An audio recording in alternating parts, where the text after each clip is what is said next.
speed of sound depends on a lot of factors. A couple of them being what the sound is traveling through, the humidity of the air, if it is air, and then the temperature of air, again, if it is air. Finally, wait, is there anything else? I don't remember if there is. But there's another thing with the speed of sound, is that the speed of light will travel a lot faster than the speed of sound does. I don't know if I really have the proper distance for this, probably don't, but basically if I were to run over there and clap my hands, you would see me clap my hands before you hear the sounds of my hands clapping together. That's what I'm gonna go do.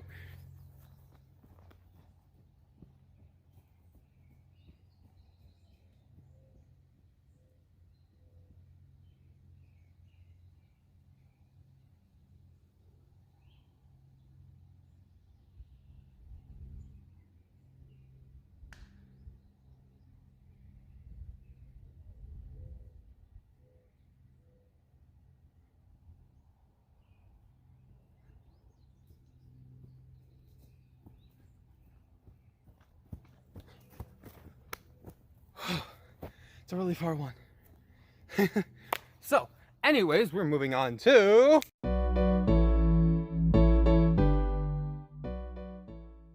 But, now, if I were to yell into this forest, you would most likely hear an echo of my voice coming back towards us. Kinda like this. Watermelon! Now, mind you, it's not that dense of a forest, so it's gonna be pretty instant. But while using echo, an echo is actually a reflection of sound. Basically, reflecting off the surface and coming back towards me and the camera. This can actually be used for a lot of really cool things, like telling how far something away is from you. Now, mind you, a lot of people just use it to hear their own voice. I mean, I don't blame them. I like the sound of my voice. I'm also the one editing this, so I'll probably be very annoyed by it by the end of this. But yeah, now we are moving on to...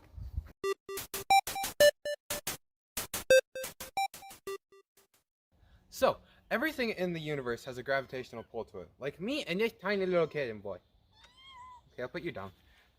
But the only reason that he wasn't being attracted to my body, immediately, is due to the difference, well, not exactly the difference on our masses. We have a very large difference in our masses. Though my mass is a lot larger than his mass, my gravitational pull isn't strong enough to beat his out. And the same thing goes for this one. My mama.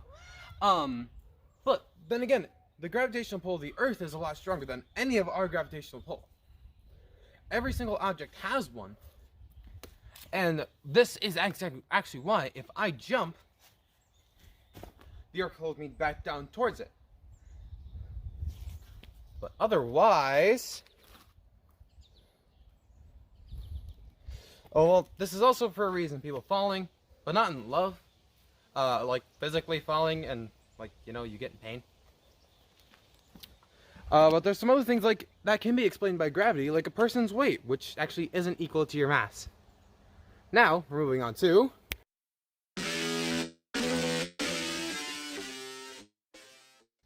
So, absolute zero, the lowest temperature by far that an object can reach, at least what we know of. Which basically makes it so that an object will not move at all. Which, despite what it looks like, even solid objects are moving. Like this trailer right here. It is still moving. You just cannot see the particles moving within it. But at absolute zero, particles will not move whatsoever. Which, requires us to remove all heat from an object. Which, by what we know so far, isn't possible.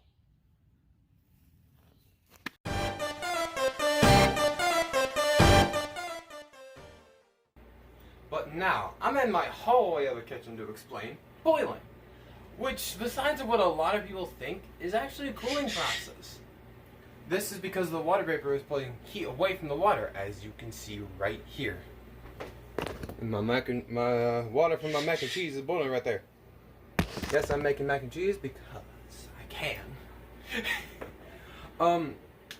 Which, while also being a cooling process, boiling is actually the process of turning a liquid into a gas, as you can see here. This is the water vapor being pulled away from the water, which means that we're adding more energy to the liquid. Now, along with those other things, there isn't one other factor that can change the process of boiling to go above 100 degrees Celsius, which is the process of having more pressure, like a pressure cooker, or a natural process like a geyser, which inside of a geyser there is a lot of pressurized water, which can go all the way above that 100 degrees Celsius boiling point. But there's one more thing I wanted to mention with boiling here, is that every liquid has a different boiling point. While water is 100 degrees Celsius, another liquid, like an ammonia, has a boiling point of negative 33.5 degrees Celsius, which is pretty cold. Like, when has it gotten that cold here?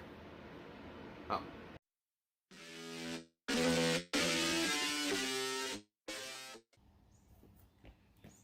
Ah!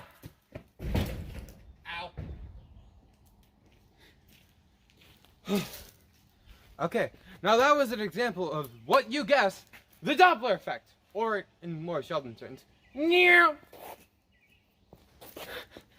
but that was actually named after a scientist of the name Christian Doppler. Which, mind you, the Doppler effect isn't just for sounds. It also works with light. Let's just stick to sound for a moment, though. The reason... Okay. Go down. The reason this happens is because of the fact that when something is coming towards you, making a sound, the sound waves are compressed. And it will hit your ears more frequently, making it have a higher pitch sound. But when it moves past you, and it starts to become that lower pitched sound, which is the one that we normally hear if it would be sitting still, I think, it's because the sound waves are hitting your ears less. I mean, I think it's kind of cool to say the least. Now, onto the light portion of the Doppler effect, which are referred to as blue shifts and red shifts. Blue shift is increase towards a higher frequency of the color spectrum, while red shift is decrease of the frequency to a lowered end of the color spectrum, which is actually showing us which galaxies are moving closer and farther away from us. And I really wish I had an astrologist here. I didn't mean to say that out loud. Back to physics things. So galaxies that appear to us as red, as a red shift of light, are turning away from our own. While galaxies with a blue shift, galaxies with a blue shift are galaxies that are moving towards us. Now, with that out of the way, we are now moving on to...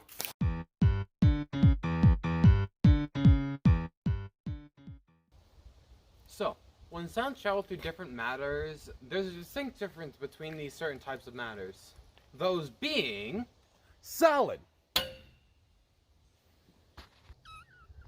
A liquid. And last but not least, gas. Ow. But my pain is besides the point, okay? You see, the thing is, in that exact order, that is how fast sound will travel through those objects, with plasma being the slowest one. I mean, I could test that. I don't, do we exactly know that? I mean, I could just hold this up into the air and see if I get shocked by lightning and see how fast it goes. I'm kidding. I'm not gonna do that. That's kind of stupid. But,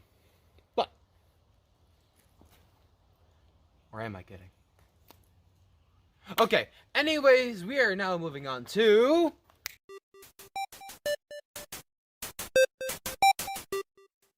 So, each sound has their own set of frequencies. Like this.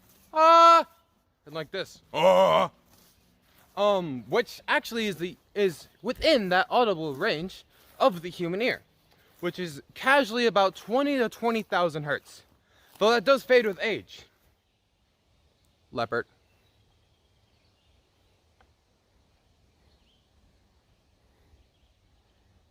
Starting to become deaf, I see. But along with those, frequencies will actually will affect how the wave of sound will look.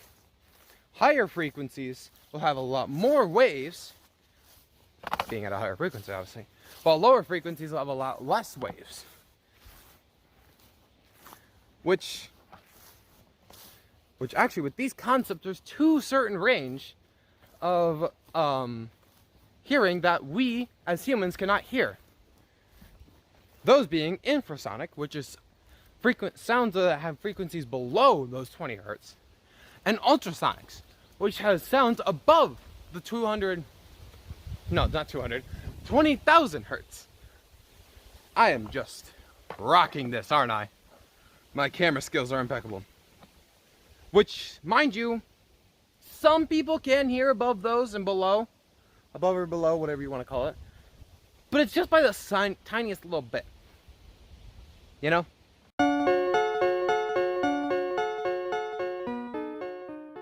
Hello classmates of mine and anyone who may be watching this in the future as an example. Thank you for watching. I did a majority of this in one day, so it may not be the best, but I at least tried, to say the least. No, I had a lot of fun with this project. Keep doing it in the future, Leopard. I hope you all have a wonderful day, and Leopard, subscribe to my YouTube channel.